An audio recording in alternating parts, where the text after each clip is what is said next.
Este viernes será el último día del señor Javier Ruiz en Televisión Española, dado que ya se ha hecho público que ha aceptado la oferta que le ha hecho el señor José Miguel Contreras, el alma del nuevo proyecto de televisión La Séptima, para ser el director de esta cadena. Y es muy revelador que el señor Contreras escogiera al señor Javier Ruiz para dirigir esta cadena, porque recordemos lo que el señor Contreras ha dicho varias veces que opina sobre lo que es una cadena y el papel de su director. Hay una cosa que la gente no sabe normalmente, pero cuando has ya pasado toda la historia de la tele, los canales de televisión son a imagen y semejanza de quien los dirige. Los canales de televisión son a imagen y semejanza de quien los dirige. Aparentemente lo que busca el señor Contreras, que nadie duda que va a ser el primer ejecutivo de la cadena real, ya sea en la sombra o a cara descubierta, es que el señor Javier Ruiz sea, por así decirlo, el reclamo. Porque ha habido un gran cambio de imagen de lo que era el señor Javier Ruiz antes y lo que es ahora. Durante un tiempo el señor Javier Ruiz seguía un poco lo que podríamos llamar el modelo Prisa. Los tertulianos del grupo Prisa daban siempre la imagen de periodistas de gran independencia, en el sentido de que tenían una tendencia muy clara, de centro-izquierda, socialdemócrata, pero que las tertulias rehuían entrar en controversia, rehuían entrar en debate, en batalla. Era el modelo del señor Joaquín Estefanía, el modelo de la señora Anabel Díez, a los que nunca nadie les ha visto entrar en peleas con nadie, porque van ahí a exponer una serie de datos, pero no a confrontarse con nadie de un bando y de otro, no a parecer soldados de un partido político. Y al principio don Javier Ruiz, cuando estaba en Cuatro, jugaba un poco a esto. Y de hecho en su programa hasta se atrevía a hacer críticas al gobierno socialista que había en aquella época, que era el señor Rodríguez Zapatero. Un día que tiene también sin duda un titular: la debilidad del gobierno. Ha conseguido sacar adelante la congelación de las pensiones, el recorte de los sueldos públicos por un solo voto. Sin embargo, ya como tertuliano de Mediaset sí le vemos entrar cada vez más en un tertulianismo más de trinchera, haciendo alegatos cada vez más claros siempre en la misma dirección, al igual que los equivalentes de la derecha siempre en la misma dirección, alejándose del modelo de Joaquín Estefanía o Anabel Díez y acercando más a lo que podríamos llamar el modelo Jesús Cintora, al que luego sustituyó en las mañanas de Cuatro. En esa etapa, por cierto, aseguraba que no cobraba ni un euro de dinero público. Yo no he cobrado un dinero público en mi vida, jamás, jamás. Yo no he cobrado un dinero público en mi vida, jamás, jamás. Porque no trabajaba en la televisión pública. Cambio de criterio en esto en 2022, cuando aceptó trabajar para la televisión pública en el extraño programa de Las Claves. Y digo extraño programa porque, aunque nunca he estado entre los que idealiza el programa de La Clave del señor Balbín, porque creo que se le pueden encontrar muchas intencionalidades a muchos de sus programas, lo que todo claro es que no tenía nada que ver el modelo de programa del señor Javier Ruiz con el modelo de programa del señor Balbín. El señor Balbín principalmente, aparte del tema de la película, buscaba un coloquio. Y lo del señor Javier Ruiz era básicamente una tertulia más, que generalmente solía ser ir contra la señora Díaz Ayuso y contra elementos vinculados a la derecha. Tuvo gracia que en su primera tertulia dijo: no, aquí seremos información, ante todo información. A Las Claves, un espacio de información, de análisis y de opinión, que pretende respetar estrictamente ese orden, que pretende partir de la información, de los hechos, de los datos, de las cifras, y pretende santificarlos y respetarlos. Pero no lo entendió así uno de sus primeros invitados, el señor Eduardo Serra, que se fue en mitad del programa. Es que me parece fatal aprovechar que un familiar tuyo está en un cargo para conseguir contratos públicos. Pero ha habido una denuncia, e insisto, es denuncia de dentro, y ha caído el que ha denunciado. Estoy viendo que esto es un linchamiento del Partido Popular y por tanto, con toda la amistad del mundo, me levanto y me voy. Buenas noches, buenas noches. Adiós. Buenas noches. Adiós. Adiós, ministro. Señores, a los demás. Pero eso podrá opinar igual. Bueno. Lo llamativo del señor don Javier Ruiz es que parece que su modelo de periodismo consistía en trazar una línea y decir: aquí está la verdad, que es la que represento yo, y todo lo demás son bulos, son difusores de bulos. Si una información que daban del bando diestro no era del todo exacta o gramatizable, era un bulo. Y en cambio, si él hacía una información que no fuera del todo exacta, pues era un despiste, pero no bulo. Bulos solo los del otro lado. Más o menos ese era un poco el libro de estilo que tenía el señor Javier Ruiz. Y el problema cuando juegas a esto, y ya lo hemos mencionado en alguna ocasión así, es que entonces tendrías que ser extremadamente escrupuloso. Y como al final nadie es perfecto, si te pillan en errores, pues tocaría tener un poco de autocrítica y decir, bueno, pues yo también se me ha colado un bulo si ya nos ponemos en ese nivel de exigencia. Pero no ha sido tan exigente para sí mismo como para los competidores. Por ejemplo, un caso llamativo muy comentado es cuando quería acusar de un montón de maldades a el eurodiputado, el señor Pérez Alvise, y anda que no había material para criticar al señor Alvise, un grupo de 3 eurodiputados en el que están demandándose entre ellos, pero incluyó un tema que le tendría que haberle parecido a él mismo absurdo. Hay que recordar una persona que se inventó, fabricó el certificado de vacunación de Salvador Illa, exministro de Sanidad, mentira, que pidió en redes violar en masa a la hija de Pedro Sánchez mientras sonaba el himno nacional. Que pidió en redes violar en masa a la hija de Pedro Sánchez mientras sonaba el himno nacional. Mentira. ¿Cómo podemos estar condonando esto y poniendo el más mínimo pero? Porque no hablamos de las primeras horas en vigor de la ley de amnistía. Vamos a avanzar, venga, vamos a hablar. No, el señor Alvise ha hecho muchas cosas muy criticables, pero entre ellas no está haber deseado la violinización de nadie, menos de las hijas del señor presidente del gobierno.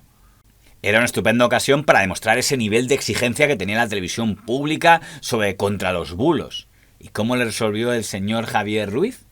Una precisión barra rectificación. El otro día en aquella mesa hacíamos la lista de cuestiones que había hecho Alvise y comentábamos, una de ellas, que Alvise había pedido violar a la hija de Pedro Sánchez. Esa atribución fue errónea. Una imprecisión. ¿Quién no es impreciso en algo? Volvemos a lo siempre. Los errores de otros son bulos, los míos no son bulos.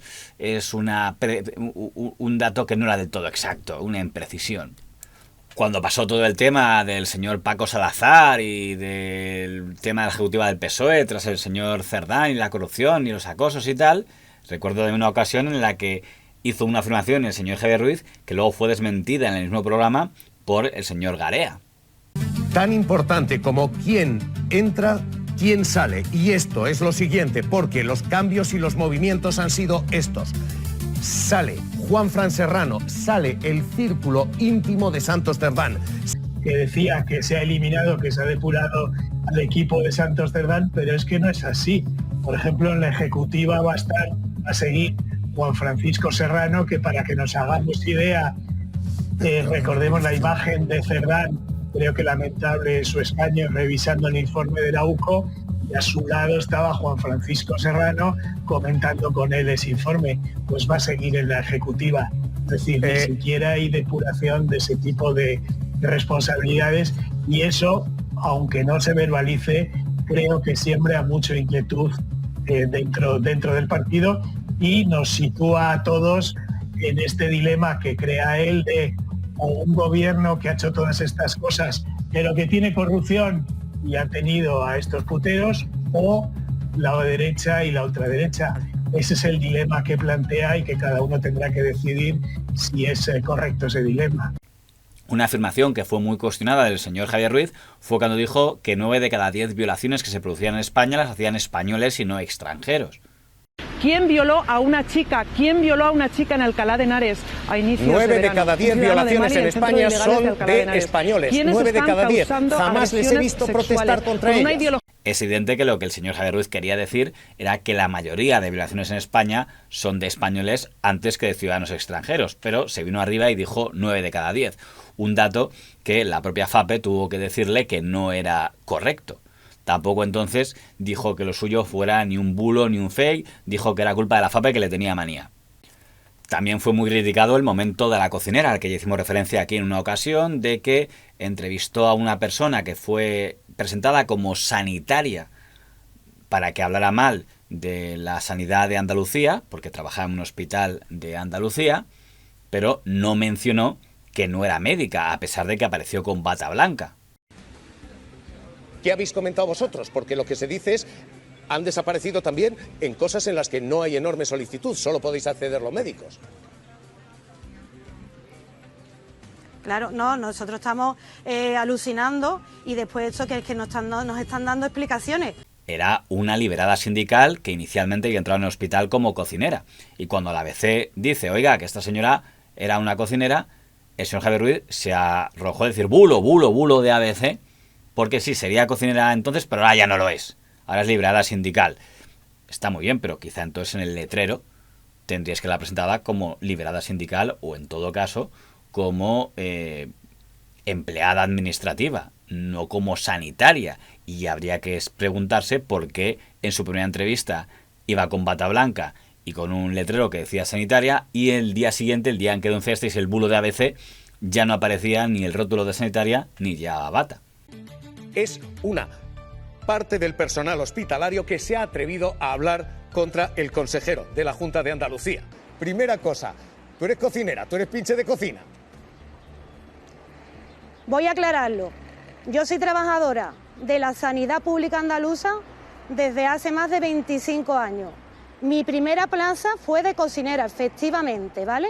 Un grupo C1, un técnico especialista. Como y desde yo fui aquí becario. mandar un saludo a todos los profesores. Hoy no. Actualmente mi puesto en el SAS, en el Hospital Virgen de Rocío, y te voy a corregir, soy simple una administrativa de urgencia de traumatología. Actualmente llevo años liberada con la Unión General de Trabajadores defendiendo los derechos de los profesionales y en defensa de la sanidad pública. Podría pensarse que sí había un intento de confundir a los espectadores. También fue célebre el momento con el comisario Villarejo, porque una cosa que más ha disfrutado Televisión Española una y otra vez para atacar el que parece que es el enemigo número uno de la televisión pública, que es el señor don Antonio García Ferreras de La Sexta, era decir que Ferreras es el amigo de Villarejo, no como nosotros que nunca hemos hablado con Villarejo. Y cuando coinciden una vez con el señor Villarejo dice, oiga, pero si habíamos hablado. A mí no me contrató, que eso es mentira. Y además, Javierito, joder, con los buenos amigos que hemos sido en el pasado, parece mentira. No, comisario, no vamos a tener diálogo en directo, pero buenos amigos usted y yo ni nos conocemos. Nunca en la vida. Usted es amigo de otros presentadores, se está equivocando usted. No nos conocemos usted y yo, comisario. Pero si dice que no nos conocemos, qué mala memoria tiene el Javierito, ¿eh? No. Cuando estaba preocupado porque le hacía la competencia a Ferreras a la misma hora. Y me decía, ¿cómo le das tanta información a Ferreras y a mí me tienes seco? Absolutamente falso, miente Villarejo. Jamás hemos tenido esa conversación. Absolutamente falso. Es un embustero que además trabaja para quien trabaja. Falso lo que está contando. Absolutamente falso. Ante lo que el señor Javier Ruiz se pone estupendo y dice, nunca hemos hablado. Eso es Ferreras, yo nunca he hablado con usted. Fue bastante claro con el decir, nunca hemos hablado. Y no nos hemos tomado ni un café. No nos hemos visto en la vida. Imagen en directo. Y a los pocos minutos Villarejo filtra que sí que habían hablado. Claro, lo que no se puede hacer es estadística a base de engañar a la gente. Bueno, que no te doy mala lata. Oye, Javier. No me das coñazo. Que... El lunes estaríamos. Y yo, si hay alguna novedad esta semana, alguna cosa que vayamos a sacar. Perfecto, te lo agradezco. Oye, solamente una pregunta, macho. ¿Cómo consigues ir tan rápido cuando haces el programa? Porque me tengo a Ferreras enfrente, que es más potentista que yo. Ah, tienes a Ferreras que es más hijo puta que tú. Antonio es buen tipo, ¿eh? Yo, lo poco que le conozco, me parece un buen tipo. No sé la opinión que tú tienes de... No, pero tú es que eres muy rápido, macho. Me cuesta trabajo seguirte. Debe ser que con la edad, macho, ya no pillo. Pero digo, este tío... Pero ¿cómo puedes encardinar tantas frases y tal igual? Porque claro, son todos flash mensajes que hay que ir con un puto pillamoscas de eso, un cazamariposas, macho. Te digo yo que corro yo o correr. De Ferreras correr. ¿Va a decir eso entonces el señor Javier Ruiz, rectificó, cometió un bulo? No, es que no lo recordaba. No es mentira porque no es que mintiera, es que no lo recordaba. Ha filtrado hoy a un medio una conversación que tuvo conmigo en 2017 que sinceramente yo ni recordaba haber tenido. ¿Qué periodista no ha hablado con Villarejo y luego se ha olvidado del tema? Jamás hemos tenido esa conversación.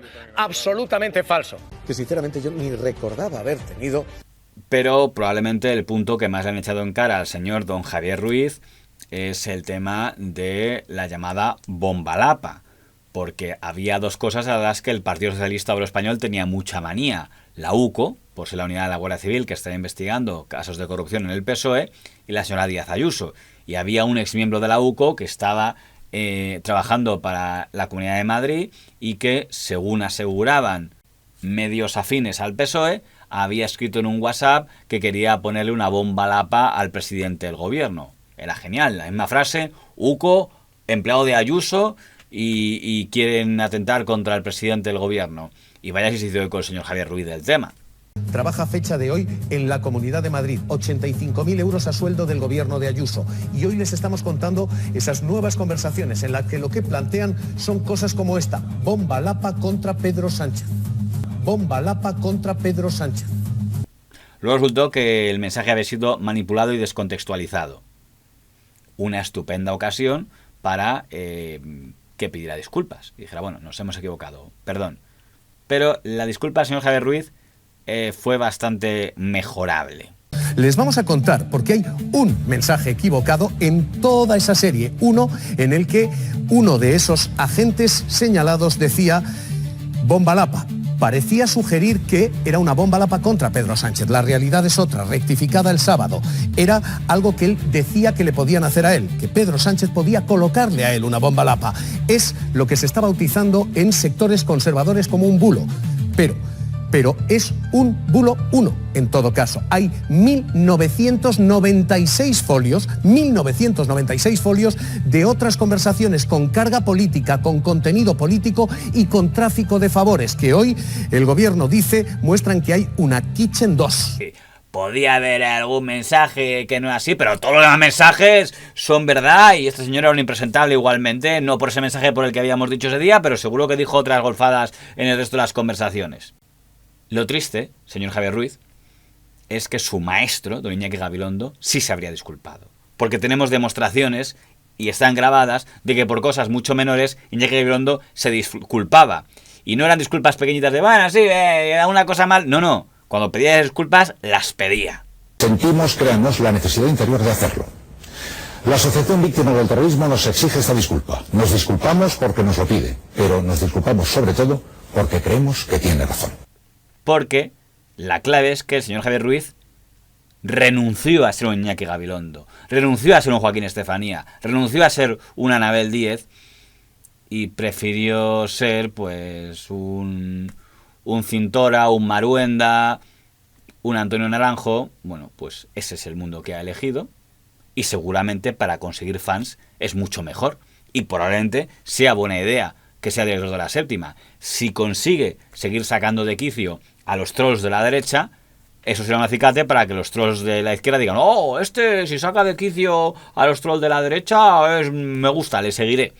Y tendrá seguidores La Séptima. También le digo que veo difícil que el modelo económico de La Séptima sea viable económicamente a largo plazo. Veo dos opciones: o consigue poca audiencia y se arruina, o consigue buena audiencia y se arruina.